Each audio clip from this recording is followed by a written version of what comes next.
was if I was a head coach, I'd go to Nashville because I like to line dance. Yeah, of course. If I was about 4 inches taller, 60 pounds heavier, and actually good at sports, and I was a free agent that needed some money, I would take my big old fat ass down to Nashville, eat some hot chicken, go run around on Broadway for a little bit, probably get into some trouble, and call it a day. There you go. All right. Last but not least, our own Cleveland Browns, who just fired their head coach, Kevin Stefanski, who somehow is the #1 candidate for every single one of these opportunities. You got a GM who's probably on a 1-year contract, and you've got a great candidate in your own backyard, your defensive head coordinator, Jim Schwartz, who's got probably the most prolific defense on the side of the coast, at least, definitely in the division. You've got a defense that could win you a championship if they get you there. If you got an offense that could keep you out of trouble and score some points. Are you done? No. Keep You've going. got a defensive roster that's probably got 3 years left in its prime. Yep. And you got an offensive roster with maybe 3 or 4 players that are rookies and they're going to be something, and you need to rebuild your entire offensive line and wide receiver core. But you've got a top 5 pick or top 6 pick. You've got multiple first-round picks this year. I think Cleveland's a top 3 job. So they're middle of the road for me, and really here's why: is because the lingering money of Deshaun Watson is still going to stay on this roster for the next 5 years. Well, realistically, 1.5, 2 years. Okay, well, I mean, you're talking about $6 million a year. After that, it's like at that point they'll just get rid of him. Even still, even just the sheer name and the fact that he's on the payroll is still going to be just a daunting fucking task. Yeah, I mean, you said it right. I don't believe that this defense has 3 years left. I think realistically 5. 5 years left? Mm-hmm. Oh, you think it's got more? Yeah. I think it depends on what happens with Denzel Ward. But I think with the amount of concussions that he has and how old he's getting, I think it's... How old? He's like 8 years for a cornerback. You got to think, though. We're talking in football terms right now. And you got to think, dude, he's had like 8 or 9 concussions. Yeah, at least. He's good for 1 a year. Yeah, so... Sometimes I think Myles Garrett is going to be as dominant as he is for the rest of his career. Maybe slow down. Obviously, slow down. Is he the LeBron James of football? Yeah, 100%, without question. I think he's there. I mean, let's be honest. He talked about how he hasn't had surgery for the last 3 years because he didn't want to sit out. He does it, and then all of a sudden he has his best year ever. I mean, he could be entering into his second prime and have 3 years of just dominant football. I don't even think it's his second prime. I just think it's his prime period. Yeah. I mean, like...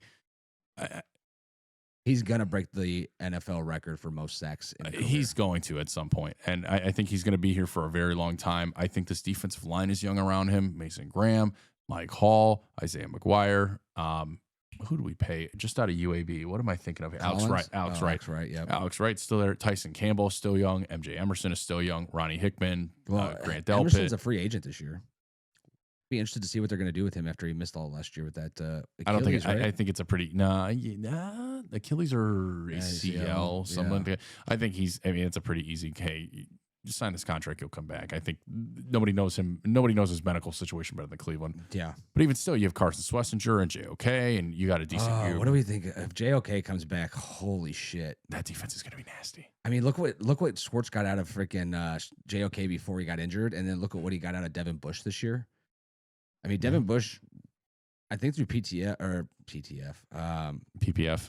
was one of the top 10 linebackers this year. I think let me say this here before we get too far into this. Just talking in a pure coach perspective, I think the only way you keep Jim Schwartz is if you make him the head coach. I don't think so. I don't see him. I think he has to respect the person that he brings in. He's not going to stay on if it's Mike McDaniel. Definitely you don't think so? You don't think even in his own little world on the defensive side, you don't think he's going to stay if they bring in Mike McDaniel as the OC? He's going to have respect for the guy that he's okay. So you're talking the guy who's going to be the head coach. I'm thinking McDaniels is always going to be a coordinator from moving on forward. To be honest with you, I think that's where he'd be better at. But I don't think. I mean, you're talking about an ego in the NFL. I don't know if he really has an ego. I just think he's just doing his own thing, like vaping on the sideline and wearing skirts. Sure. But yeah, I think you are right. Like, you got to buy into the philosophy of the head coach that's going to be there with you. I 100% agree. Yeah, it's middle of the road. I mean, your offense is, it's the tale of two stories. You have this great defense. It's up and coming. It's cool. It's nasty. It does a lot of great stuff every single game. But then you have the offense come onto the field, and it's, by God, it is the third. It was the third sister. Like both of them are hot, and the third one's just downright fucking ugly. Well, the other thing about this is too, one, if you're a head coach and you're coming into this position, you can keep Schwartz as your defensive coordinator and keep your defense together. Yeah. You're one step ahead of every other position or every other coaching a position available other than 100%. Baltimore with a quarterback. 100%. But by far, if you're comparing us towards all the other job openings, New York Giants, maybe because they have a quarterback, and Baltimore because they have a quarterback, are the two jobs that I think are better. But when I'm looking at it from depending on who's coming in, and this is where we'll talk about the candidates and who's out there. Yeah. But if you're a veteran head coach, this is the job. If you're an up and coming coach, this might not be the job because you're tied to a GM that's probably going to be gone next year if he doesn't nail this fucking draft. Yeah. And you're at the position of, okay, we want to win. We want you to win with our current quarterback situation because we really don't have any other options. We don't have a high enough draft pick. We don't want to trade a whole bunch of draft capital.